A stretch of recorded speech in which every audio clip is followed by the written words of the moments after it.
विश्वास की एक ऐसी गाथा जिसने लाखों लोगों की जिंदगी बदल दी। एक ऐसा प्रभु का दास जिसने कठिनाइयों में हार नहीं मानी, गरीबी से उठकर विश्वास और प्रार्थना के बल पर एक ऐसे चर्च की स्थापना किया जो आज पूरी दुनिया का सबसे बड़ा चर्च बन चुका है। क्या एक बीमार, गरीब और टूटा हुआ व्यक्ति दुनिया का सबसे बड़ा चर्च खड़ा कर सकता है? यह सिर्फ एक कहानी नहीं, ये एक मिशन है। एक मिशन जो शुरू हुआ दक्षिण कोरिया में, जहां भूखमरी थी, युद्ध के घाव थे और आशा का नामो निशान नहीं था। पर तभी एक युवक उठा जिसने सपनों से नहीं परंतु परमेश्वर के वचन और प्रार्थनाओं से निर्माण करना शुरू कर दिया।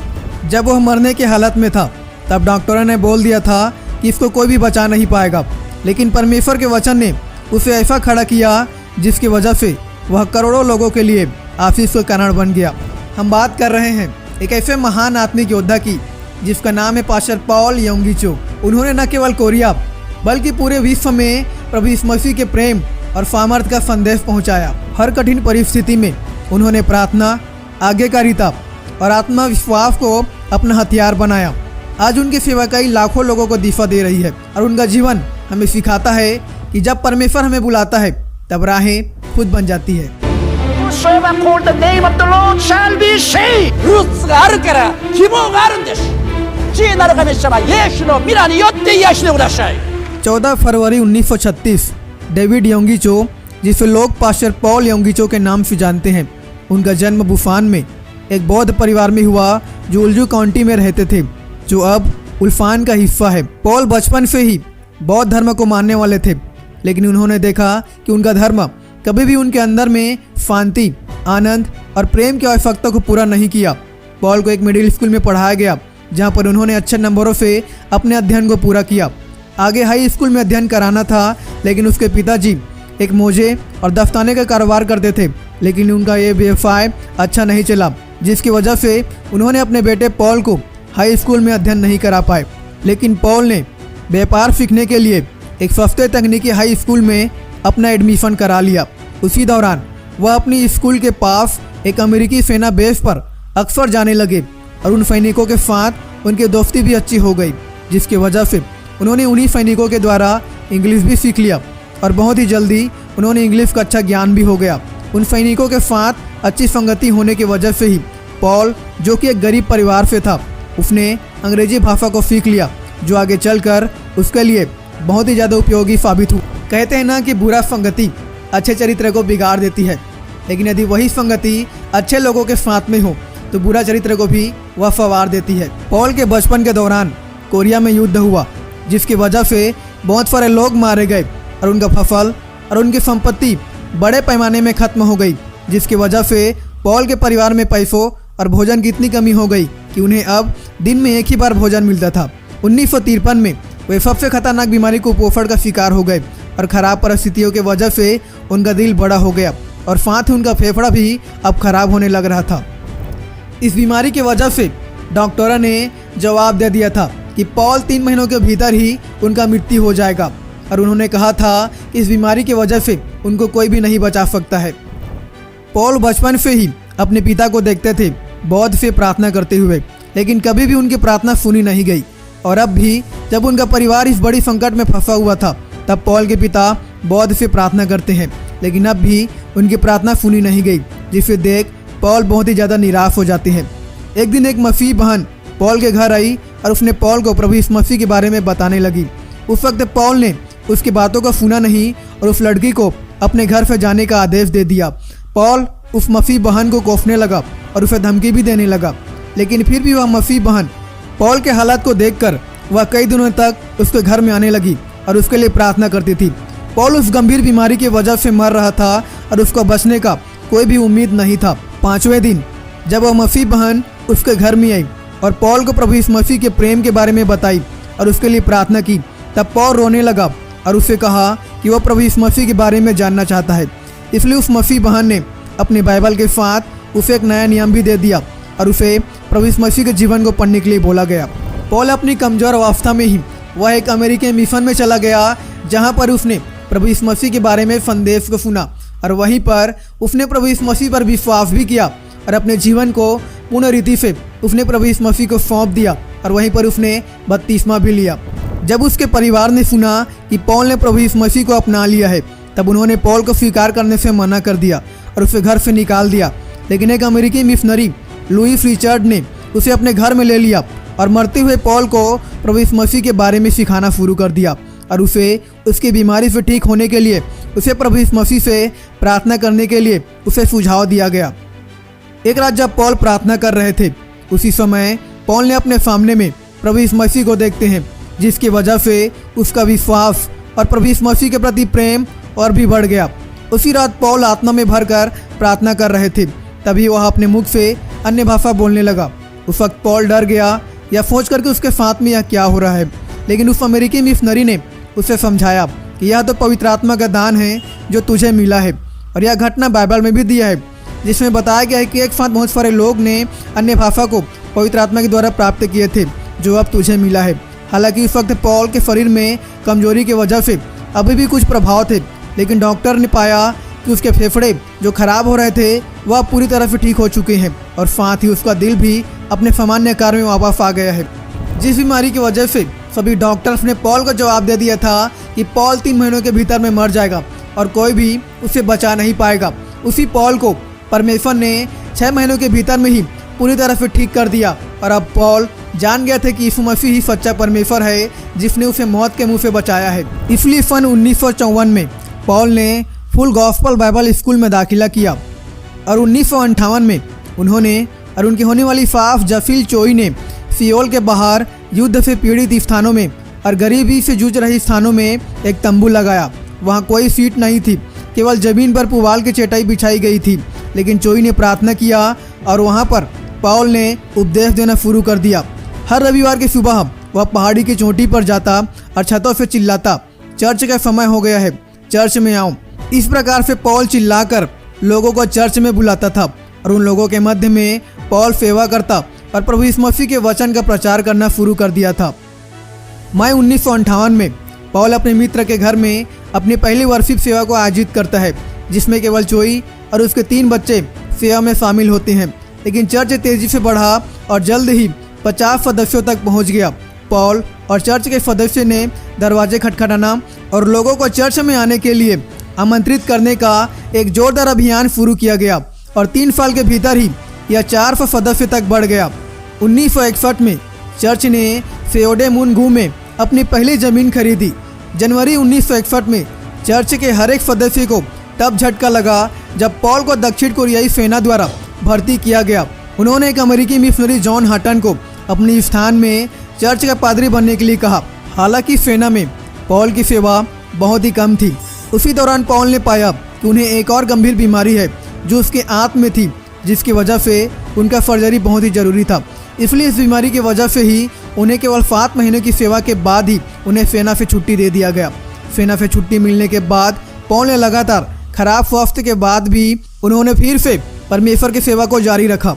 सेओडेमुन के जमीन पर एक टुकड़े पर 1500 सीटों वाला एक ऑडिटोरियम बनाया गया था। जब वहां पर एक बड़ा चर्च बनकर तैयार हुआ, तब 1961 में यह चर्च खुला। चर्च जल्द ही अपने परिसर से बड़ा हो गया और 1964 में इसमें 3000 लोग शामिल हो गए। इसके तुरंत बाद ही पौल ने 1 मार्च 1995 को चोई जाफिल के बेटी किम सुंग हे से शादी कर ली। इसी बीच पौल बीमारी की अवस्था में भी इस बीच में बीमार होने के बावजूद भी पौल ने परमेश्वर के काम को नहीं रोका। वह लगातार परमेश्वर के काम को और भी आगे बढ़ाने लगा और लोग उनके द्वारा प्रभु यीशु मसीह को ग्रहण करने लगे। उनकी बीमारी की अवस्था में भी वह लगातार सेवा करने की वजह से 1965 में उन्हें बेहोशी आ गई, लेकिन कुछ समय बाद वह पुनः होश में आ गए। सेवा जारी रखते हुए पौल को महसूस हुआ इस बड़े से मंडली का वह अकेला अगुवाई नहीं कर सकता है। इसलिए उसने हर एक मंडली को अलग अलग जोन में डिवाइड कर दिया और हर एक जोन में उसने एक लीडर को नियुक्त किया जो उन सब की अगुवाई कर सकता है। और उन सब को नियुक्त करने से पहले पौल ने उन सभी को मसीही शिक्षा देना शुरू कर दिया और हर एक को शिक्षा दिया गया कि किस तरह से वे हर सप्ताह अपने घरों में आराधना और बाइबल अध्ययन की सेवा आयोजित कर सकते हैं। हर जोन के लीडर्स को मसीही शिक्षा देने के लिए अलग अलग मसीहियों को आमंत्रित किया जाता था और हर एक जोन के लीडर्स को एक सहायक दिया जाता था जो उसके साथ सेवा में उसके मदद कर सके। और जैसे जैसे लोग बढ़ते जाते उन पुराने चर्च के सदस्य को अलग किया जाता और उनके लिए एक नया जोन बनाकर उसी सहायक को उनके मध्य में सेवक के रूप में रखा जाता था और वह उनके मध्य में सेवा को जारी रखता था। इस तरह से पौल के द्वारा शुरू किया गया सेवा एक बड़े पैमाने में बढ़ने लगा और लोग इस मसीह पर विश्वास करने लगे और देखते ही देखते 400 से 8,000 सदस्य उनके चर्च में जुड़ गए। साप्ताहिक आराधना के अलावा चर्च 3 रविवार सेवाओं का आयोजन कर रहा था। हालांकि इन 3 सेवाओं में भी हर एक लोगों को चर्च में बिठा पाना कठिन था, क्योंकि अब लोगों की संख्या और भी बढ़ रही थी, जिसकी वजह से उस चर्च में लोगों के लिए जगह कम पड़ने लगी। 1959 में परमेश्वर ने पास्टर पॉल यंगीचो से कहा कि वे 10,000 फीटे वाली एक बड़ा सा भवन बनाए ताकि उसमें 10,000 लोग बैठ सके और परमेश्वर की महिमा कर सके, जिसकी लागत लगभग $5 मिलियन थी। यह उस समय चर्च के लिए असंभव था, क्योंकि चर्च के पास इतना बड़ा अमाउंट कहाँ था कि वह इतना बड़े भवन को बना सके। लेकिन यह घटना विश्वास और परमेश्वर के द्वारा आने वाली एक महान गवाही थी। शुरुआत में पास्टर पॉल इस भारी जिम्मेदारी से भयभीत थे, लेकिन जब यह निश्चित हो गया कि यह निर्देश परमेश्वर की ओर से है, तब उन्होंने पूर्ण विश्वास के साथ इस मिशन को स्वीकार कर लिया। उन्होंने प्रार्थना में अधिक समय बिताया, उपवास किया और परमेश्वर से मार्गदर्शन और सहायता मांगी। उन्होंने चर्च के सदस्यों के साथ में इस दर्शन को साझा किया और उन्हें बताया कि कैसे परमेश्वर इस काम को पूरा करता है। बहुत से लोगों ने दिल से सहायता करना शुरू किया। कुछ ने अपने शादी की अंगूठियाँ दी और कुछ ने अपनी जमा पूंजी दी और कई लोगों ने बहुत से बलिदान भी किए। पास्टर पॉल स्वयं भी विदेश की यात्राओं पर गए और वहां प्रचार करते हुए जो भी दान मिला उसे चर्च के निर्माण के लिए समर्पित कर दिया। हर बार जब निर्माण के लिए पैसा समाप्त होने के कगार पर आ जाता था, तब किसी न किसी माध्यम से परमेश्वर समय पर मदद भेजता। अब उन्हें चर्च को पूरी तरह से बनाने के लिए तत्काल $50,000 की उन्हें आवश्यकता पड़ती है, जो चर्च के पास में नहीं था, जो उस समय की बहुत बड़ी राशि थी, खासकर दक्षिण कोरिया के लिए, जो उस समय आर्थिक रूप से बहुत ही ज़्यादा कमज़ोर देश था। पास्टर योंगीचो ने अपनी ज़रूरत को लेकर परमेश्वर से प्रार्थना किया और उन्होंने विश्वास किया कि परमेश्वर उन्हें यह राशि देगा। उन्होंने किसी भी व्यक्ति या फिर संस्था से पैसा मांगने के बजाय वे पूरी तरह से परमेश्वर पर भरोसा रखा। उन्होंने चर्च के सदस्यों को भी इस विश्वास में भागीदार बनाया। कई दिनों तक उन्होंने उपवास और प्रार्थना में अपना समय को बिताया। फिर एक दिन एक विदेशी व्यक्ति जो बहुत पहले उनके चर्च में आया था, वो अचानक ही उनके चर्च में दोबारा आता है और बोलता है कि परमेश्वर ने उसे पास्टर पॉल योंगीचो की मदद करने के लिए उसको प्रेरित किया है। इसलिए उस व्यक्ति ने बिना संकोच के उसने $50,000 परमेश्वर के कहने पर पास्टर पॉल योंगीचो को दे दिया, ताकि उन पैसों के द्वारा भवन का काम पूरा हो। यह घटना न केवल एक आर्थिक चमत्कार थी, बल्कि एक जीवित उदाहरण थी कि जब हम परमेश्वर पर पूरी तरह से विश्वास करते हैं, तब परमेश्वर हमारे हर एक ज़रूरतों को पूरा करता है, हर एक परिस्थिति में। 1973 में 10,000 लोगों की क्षमता वाला योइडो फुल गॉस्पल चर्च तैयार हुआ और यह उस समय का दुनिया का सबसे बड़ा चर्च बन गया। यह पूरा अनुभव इस बात की जीवित गवाही बन गया कि जब कोई व्यक्ति परमेश्वर की आवाज़ पर विश्वास करता है और उसकी आज्ञा का पालन करता है, तो परमेश्वर असंभव को भी संभव कर देता है। यह घटना आज भी लाखों विश्वासियों को इस बात को सिखाता है कि विश्वास हर एक असंभव चीज़ों को संभव बना सकता है। इस नए बने चर्च में सबसे पहली बार वर्शिप सर्विस 23 सितंबर 1973 को हुई। उसी वर्ष प्रेयर माउंटेन की स्थापना भी किया गया, एक ऐसा स्थान जहां पर लोग प्रार्थना और उपवास के साथ खुद को एक छोटे से कक्ष में बंद कर सकते हैं। उस प्रेयर माउंटेन में अब हर साल 10 लाख से भी अधिक लोग उस प्रेयर माउंटेन में इकट्ठे होते थे परमेश्वर से प्रार्थना करने के लिए। पास्टर पॉल लगातार नाश हो रहे आत्माओं के लिए परमेश्वर से प्रार्थना करते और परमेश्वर के वचन को हर एक लोगों तक पहुंचाते थे। उनके शरीर में बीमारी होने के बावजूद भी उन्होंने खुद से बढ़कर लोगों का महत्व दिया और उन नाश हो रहे आत्माओं को बचाने के लिए उन्होंने परमेश्वर से प्रार्थनाएं किया। पास्टर पॉल की निस्वार्थ सेवा और परमेश्वर के प्रति उनका विश्वास की वजह से चर्च तेजी से बढ़ने लगा। लोग अब तक प्रभु यीशु मसीह को नहीं जानते थे, वे सभी प्रभु यीशु मसीह को ग्रहण करने लगे, जिसकी वजह से सन 1984 में उनका चर्च में 4 लाख सदस्य और 1992 में 7 लाख सदस्य तक पहुंच गई। इसलिए अब पास्टर पॉल ने अलग अलग शहरों में सन 2000 से 2010 के दशक में प्रेयर माउंटेन के समान लगभग 5000 सैटेलाइट चर्च और 500 प्रार्थना घर स्थापित किया। पास्टर पॉल ने 44 से अधिक वर्षों तक अलग अलग समूह सेवा के ऊपर महत्व दिया, जिसे वे चर्च विकास के साथ साथ टीम मंत्रालय की कुंजी मानते हैं। नवंबर 1976 में पॉल ने चर्च ग्रोथ इंटरनेशनल की स्थापना की, जो दुनिया भर के पास्टर्स को सुसमाचार प्रचार और चर्च के विकास के सिद्धांत को सिखाने के लिए समर्पित एक संगठन है। जनवरी 1986 में उन्होंने एलिम वेलफेयर टाउन की स्थापना किया, जहां पर बहुत सारे तिरस्कृत लोगों की सेवा किया जाता था।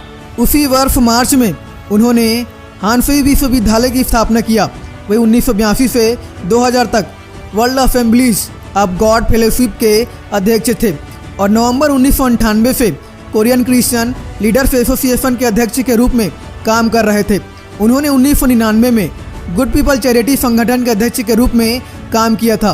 पास्टर पॉल अपनी मूल कोरियाई भाषा के अलावा वह अंग्रेजी, जापानी और मंदारिनी भाषा में भी उन्होंने लोगों के मध्य में सेवा किया। उन्होंने कई सारी किताबें लिखी, जिनमें the fourth dimension, the Holi spirit, my senior partner, praying with Jesus, more than numbers और अंतिम में प्रेयर की किताबें को भी लिखा, जिसके द्वारा आज भी बहुत सारे लोग पढ़कर आशीषित हुए हैं। सुसमाचार और प्रभु के प्रति कड़ी मेहनत और परमेश्वर का अनुग्रह की वजह से पास्टर पॉल योंगी चो को 1933 में गिनीज बुक ऑफ रिकॉर्ड्स ने सियोल चर्च को दुनिया के सबसे बड़ी प्रोटेस्टेंट चर्च का वर्शिप प्लेस के रूप में मान्यता दिया, जिसमें 7 लाख सदस्य थे। पास्टर पॉल योंगी चो ने कोरियाई मेगा चर्च के लिए 400 पास्टर्स और 500 मिशनरी को तैयार किया, ताकि प्रभु का वह अंतिम आदेश पूरा हो जिसे प्रभु ने अपने चेलों को आदेश दिया था। 14 सितंबर 2021 को 85 साल की उम्र में पास्टर पॉल योंगी चो की मृत्यु हो गई। उनका मृत्यु एक ऐसा पल था जिसने विश्व भर के मसीही विश्वासियों को गहरे दुख में डाल दिया। उनका जीवन एक प्रेरणा का स्रोत था और उनकी मृत्यु ने भी हमारे लिए एक संदेश को छोड़ा कि कैसे एक व्यक्ति अपने विश्वास, समर्पण और सेवा के माध्यम से लाखों लोगों के जीवन को बदल सकता है। वे न केवल दक्षिण कोरिया के बल्कि पूरे विश्व में एक सम्मानित और प्रभावशाली प्रभु के दास थे। उनका मृत्यु हमें सिखाती है कि एक जीवन कितना प्रभावशाली हो सकता है जब वह पूरी तरह से परमेश्वर के लिए समर्पित हो। पास्टर पॉल योंगी चो की मृत्यु एक युग के अंत को दर्शाती है, लेकिन साथ ही उनके द्वारा बोए गए आत्मिक बीज आज भी फल रहे हैं। उन्होंने जीवन भर प्रार्थना पर जोर दिया। उन्होंने प्रेयर माउंटेन की स्थापना किया, जहाँ पर हजारों लोग आत्मिक बल पाने के लिए जाते हैं।